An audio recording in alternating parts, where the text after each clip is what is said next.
வணக்கம். அந்த திமுக உடைய தலைவர் ஆக்ஸ்போர்ட் யூனிவர்சிட்டியில் ஈவேராவுடைய புகைப்படத்தை திறந்து வைத்து இந்த ஈவேராவினுடைய புகழ் உலகமெங்கும் பரவியுள்ளது போல ஒரு மாய பிம்பத்தை ஏற்படுத்தினார். ஆனால் உண்மை என்றால் 1,50,000 லட்சம் ரூபாய் கொடுத்தால் அந்த ஆக்ஸ்போர்ட் யூனிவர்சிட்டியில் ஒரு அறையை வாடகைக்கு தருவார்கள். அந்த அறையில் நீங்கள் எது சம்பந்தமான பேச்சுவார்த்தையும் ஒரு கான்ஃபரன்ஸ் போன்றவற்றை நடத்தலாம். அந்த மாதிரியான ஒரு கான்ஃபரன்ஸில் தான் ஒரு ஒரு என்ன சொல்கிறது, ஒரு சிறிய அரங்கு கூட்டத்தில் தான் அந்த புகைப்படம் திறந்து வைக்கப்பட்டது. அதுவும் இவங்க வாடகைக்கு எடுத்த கட்டிடத்தில் தான் அது நடைபெற்றது. ஆக ஈவேராவினுடைய போலி பிம்பம் மறுபடியும் உடைந்துள்ளது. ஈவேராவினுடைய இந்த ஹிந்து விரோத பார்ப்பனியத்துவ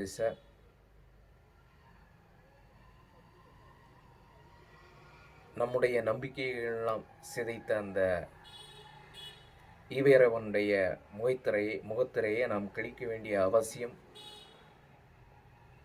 நம் எல்லாருக்கும் உள்ளது.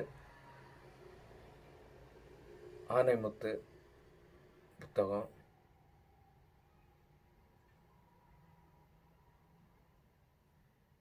நமக்கு ஈவேராவனுடைய முகத்திரையை கிழிப்பதற்கு சரியான ஒரு புத்தகமாக இருக்கிறது. அதனை அச்சிட்டு மறுபடியும் விநியோகம் செய்ய வேண்டிய கட்டாயத்தில் நாம் இருக்கிறோம். அதே போல் இன்னொருத்தர் சாமி,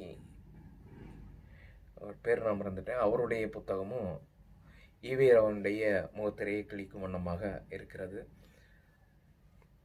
அந்த மாதிரியான புத்தகங்களை நாம் அதிக அளவில் பிரசுரம் செய்து வெளியிட்டு மக்களுக்கு ஈவேராவின் உண்மை முகத்தை தோலியர்த்து காண்பிக்க வேண்டும் என்ற வேண்டுகோளை இங்கே வைக்கின்றேன்.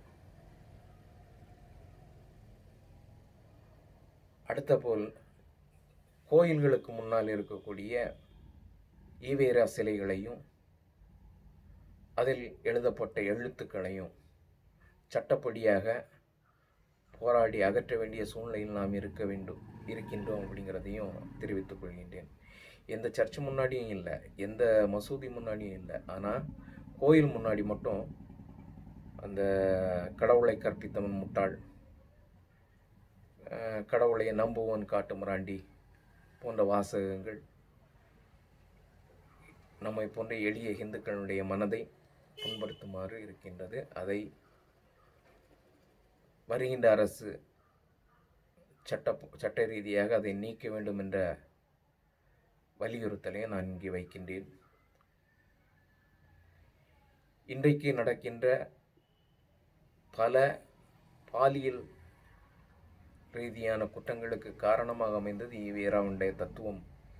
ஈவேராவுடைய விசுவாசிகள் என்று சொல்லக்கூடியவர்கள் இங்கே அவர்கள் செய்யக்கூடிய பரப்புரை, அதாவது திருமணம் கலந்த உறவு சரி, லிவிங் டுகெதர், அதாவது ஒருத்தன் 5 வருஷத்துக்கு மேலே ஒருத்தையோட வாழக்கூடாது, அதுதான் உண்மையான லிவிங் டுகெதர் அப்படின்றாங்க. இதை பெண் சுதந்திரம் அப்படின்ற மாதிரி சொல்கிறாங்க. இது நம்முடைய பண்பாடு கலாச்சாரத்தை முற்றிலுமாக சீரழிக்கும் விஷயம். இந்த கலாச்சாரம் பண்பாடு மட்டும்தான் நம்முடைய ஹிந்து சமயத்தை மேலோங்கி வளர செய்கிறது. இந்திய பாரம்பரியத்தை, இந்திய கலாச்சாரத்தை, இந்திய என்று சொல்லக்கூடிய இந்து தத்துவத்தினுடைய வேரை உள்வாங்கி நிற்பது இந்த சில பாரம்பரியமான வழக்கங்கள் தான். அதை சீரழித்து மாற்று மதத்திற்கு இந்துக்களை, ஹிந்து தத்துவ மக்களை கொண்டு செல்லும் விதமாக இந்த தீக, இன்னும் முற்போக்கு சிந்தனையாளர்கள் அப்படின்னு சொல்லக்கூடியவங்க இவங்கெல்லாம் கொண்டு சென்றுகிட்டு இருக்காங்க. இது நம்முடைய சமுதாயத்தை அழிக்கும் நோக்கிலே இருக்கின்றது. இது தொடரும் பட்சத்தில் நான் ஏற்கனவே கூறியபடி நம்முடைய வருங்கால சந்ததியினர் ஹிந்துவாக வாழ முடியாது.